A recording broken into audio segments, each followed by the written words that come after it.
Kalau yang influenza D itu kena. Kemudian yang keempat, penularan terjadi saat batuk, bersin atau berbicara. Nah ini apa itu namanya atau kurang nafsu makan, dan juga sering dari otot dan sendi, kemudian merasa lelah yang berlebihan dan gigil. Kalau sedikit cerita, kalau saya ini nggak sering influenza tuh, karena mungkin ada faktor di sini, mungkin nggak ada waktu ya. Nah itu juga kadang-kadang bikin kita sering bersin-bersin. Kemudian cara mengatasinya, yang pertama adalah istirahat yang cukup, kemudian juga mencukupi asupan cairan, kemudian juga mengkonsumsi obat pereda demam dan nyeri. Kalau kita yang mungkin biasa berolahraga, ya mungkin cara mengatasi, kalau saya pribadi ya, kalau sering malu, sering pilek-pilek itu, bisa juga dengan olahraga yang rutin. Itu mudah-mudahan 1-2 hari, mungkin seminggu 3 hari, itu lama-lama dia hilang gitu.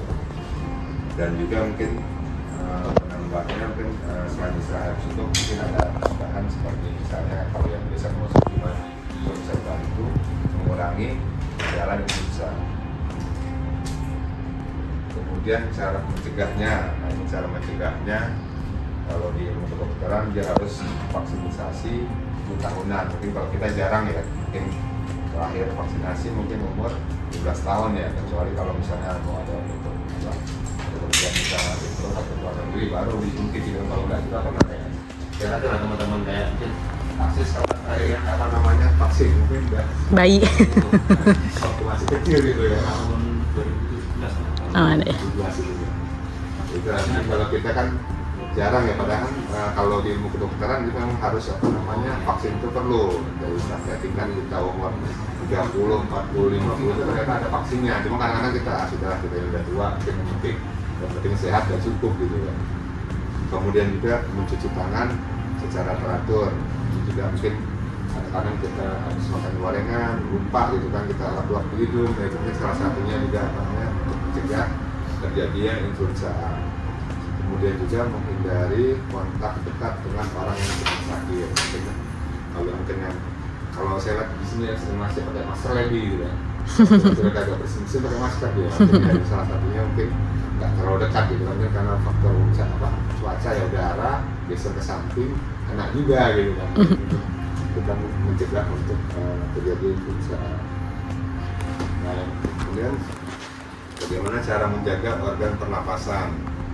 Nah, yang ini yang pertama adalah mengkonsumsi makanan bergizi, kemudian juga tidak merokok dan menghindari paparan asap rokok, kemudian yang ketiga berolahraga secara rutin dan istirahat yang cukup, kemudian menggunakan masker ketika terpapar polusi udara, dan yang terakhir adalah mengurangi konsumsi makanan dan minuman dingin. Ya, kalau mungkin lagi pilek ya mungkin jangan minum es lah. Kalau makin minum es makin jadi tuh pileknya. Kemudian juga kalau yang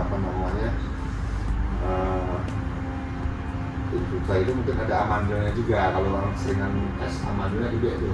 Nah, itu juga mungkin kita harus hati-hati ya. Kalau terkait kalau minuman dingin dan yang manis ya atau kemasan. Nah, mungkin itu presentasi atau sharing session terkait ngopi pagi dari Wellbeing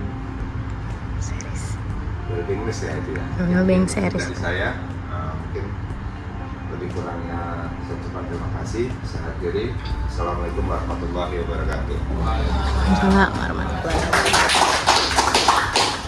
Jadi kalau ada tambahan dan tidak ada pertanyaan, kasih ya, udah lagi ya.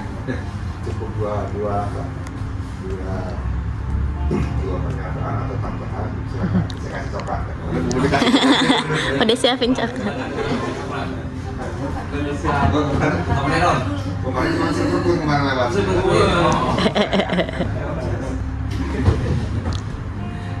Kalau menjadi sampai yang ini ya kan bisa. Bu Sri. Apa bedanya influenza sama ISPA, infeksi saluran pernapasan akut? Karena sama-sama di kerongkongan, sama-sama PHP, hidung tenggorokan. Googling dulu Pak Arif. Cina mana Cina? Kalau ilmu kedokteran nggak tahu Bu. Cuman kemarin sempat saya baca-baca ya. Kalau influenza itu karena lebih faktor endemi maupun endemi, karena faktor cuaca atau terutama kalau endemi itu penyebaran ya, terutama penyebaran ada virus di udara seperti itu. Nah kalau ISPA mungkin kalau di bahasa itunya pernapasan ya, lebih ke spesifiknya gitu loh. Untuk mungkin di lebih spesifiknya lagi dari turunannya gitu. Menurut saya lah gitu. Tapi kalau menurut ilmu kedokteran saya nggak tahu gitu kan. Tapi kurang lebih mungkin seperti itu ya. Kalau lebih influenza itu mungkin kalau virus dia di tingkat pandemi maupun endemi secara menyeluruh itu. Bisa dilihat di Google. Saya kemarin sempat baca juga itu di AI itu. Kalau yang coba cek influenza itu kan ada tipe A, B, C, D gitu. Itu salah satunya. Kalau yang A itu dia pandemi dan endemi yang menyebar di virus yang menyebar yang di kalangan kita, yang lebih paling dominan itu di influenza A gitu. Kalau tadi katanya apa? ISPA ya, inspeksi pernapasan. Nah, maksudnya kalau itu kan di dalam tubuh manusianya gitu loh, ada inspeksinya atau virusnya gitu ya. Tadi terima kasih. Jadi kalau lebih spesifiknya nanti tanya buat Dr. Adin. Kasih coklat nih. Iya, Bu Sri. Yang mana Bu? Ibu suka coklat kan? Oh yang pink. Nah, satu lagi ya. Bukan pertanyaan, tapi pernyataan atau tambahan. Asik, Pak Sis. Tambahan saja. Bagi yang punya anak kecil, atau tiba-tiba malam kita kena flu dan demam tinggi, itu nggak usah panik. Itu untuk pertolongan pertamanya ada di betis. Cari salah satu betisnya itu yang keras, yang kencang dan keras. Itu biasanya kan anak capek kan. Itu aja dikasih minyak putih sampai dia anak itu nangis. Kasih minum air hangat terus diurut. Nanti anak itu biasanya muntah atau nangis dia dan berkeringat. Berkeringat itu pasti banyak. Itu menghilangkan demam. Itu sementara pertolong. Misalkan itu tengah malam mau dokter nggak mungkin gitu. Itu pertolong dari telapak kaki sampai betis. Itu yang dipijit seperti itu. Berulang-ulang sampai dia nangis. Dan itu nanti panasnya akan hilang. Menolong dia sampai kita menjelang pagi lah misalkan untuk ada mati dari saya sendiri. Terima kasih Mbak Sis. Terima kasih. Jerit itu jerit kesakitan apa jerit apa? Ada pencet. Iya, jangan pakai pencet Pak Lur. Iya, jadi kan. Sampai dia urat itu sampai kendor. Tapi anak itu pasti nangis karena itu sakit sekali Pak. Terus nanti dia nangis dan berkeringat, dan itu akan menghilangkan demamnya. Nolong sementara sampai pagi. Sebelah sini Pak Dede. Iya, betis Pak. Ilmu pijit dia saya ngerti juga ya. Sebelah sini. Dari saya. Pasti ada yang keras Pak. Dan bagian atas. Yang luar ya, bukan yang dalam, yang luar. Ada sih di TikTok nongol-nongol tuh kan, cara mengatasi yang dari Jawa itu, kan kita dari video call gitu kan. Duduk aja gini, yang sering sakit pinggang cukup gini kata dia kan. Ikutin gerakan saya tadi. Kalau yang sering nonton ya, tapi kalau nggak sering nonton ya nggak tahu gitu. Tapi sering-sering. Cari yang paling keras di sini. Cari yang betis, salah satu betis sama pasti keras. Kencang ya Pak ya. Pelan-pelan aja dulu mulutnya. Dari bawah ke atas apa bawah? Boleh, dari mana aja boleh Pak. Tapi yang keras itu. Terus tangan Iya. Bener juga itu. Tertarik Pak Dede ini. Bukan, ini kan ilmu gitu loh kan. Kita kan punya peralatan segala macam gitu loh. Dia punya baik lagi. anak-anak di bawah 10 tahun tuh yang ngalamin itu pasti nangis kalau dulu. Dan nangis itu ngilangin panas. Syukur-syukur dia bisa muntah pas kecil. Pas sudah nangis dia itu udah muntah.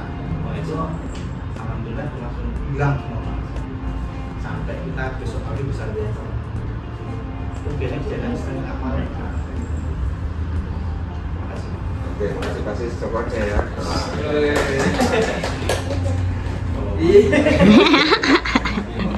Cukup ya.